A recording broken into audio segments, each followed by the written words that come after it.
मित्रों, हम सभी जानते हैं कि हमारे पौराणिक ऋषि मुनि बहुत ही बड़े तपस्वी और अत्यंत ज्ञानी हुआ करते थे। एक व्यक्ति को उत्पन्न करना भी उनकी विद्या का एक छोटा सा हिस्सा था।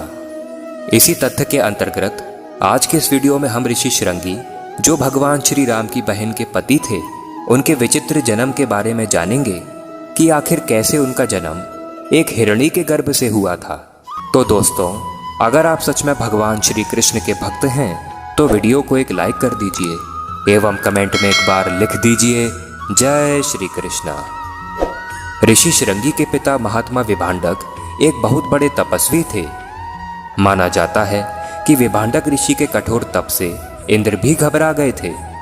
इसी कारण देवराज इंद्र को यह भय सताने लगा था कि कहीं महात्मा विभांडक अपने कठोर तप के बल से उनका स्वर्ग का राज उनसे छीन न ले।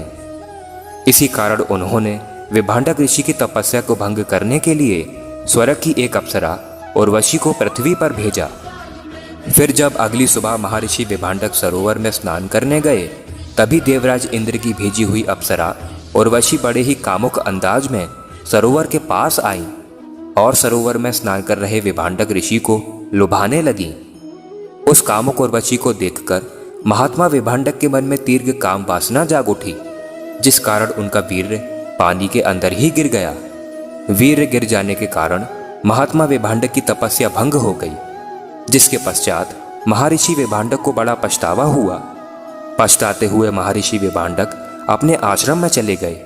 फिर कुछ समय बाद एक प्यासी हिरणी उस सरोवर के पास आकर सरोवर से पानी पीने लगी, जिसके साथ साथ प्यासी हिरणी महर्षि विभांडक का पानी में गिरा हुआ वीर्य भी पी जाती है, जिस कारण वह हिरणी उस वीर्य से गर्भ धारण कर लेती है। माना जाता है कि वह हिरणी भी पहले एक देव कन्या ही थी, जिसे किसी कारणवश परमपिता ब्रह्मा जी ने एक हिरणी की योनि में जन्म लेने का श्राप दे दिया था। इस प्रकार हिरणी बनी देवकन्या समय आने पर एक बच्चे को जन्म देती है, जिसके माथे पर एक सींग भी उगा था। माथे पर सींग होने के कारण उनका नाम शृंगी पड़ा था।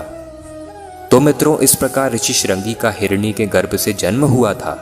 उसके बाद उस बच्चे को विभांडक ऋषि ने स्वयं पालन पोषण कर बड़ा किया। तो मित्रों, अब दीजिए हमें इजाजत।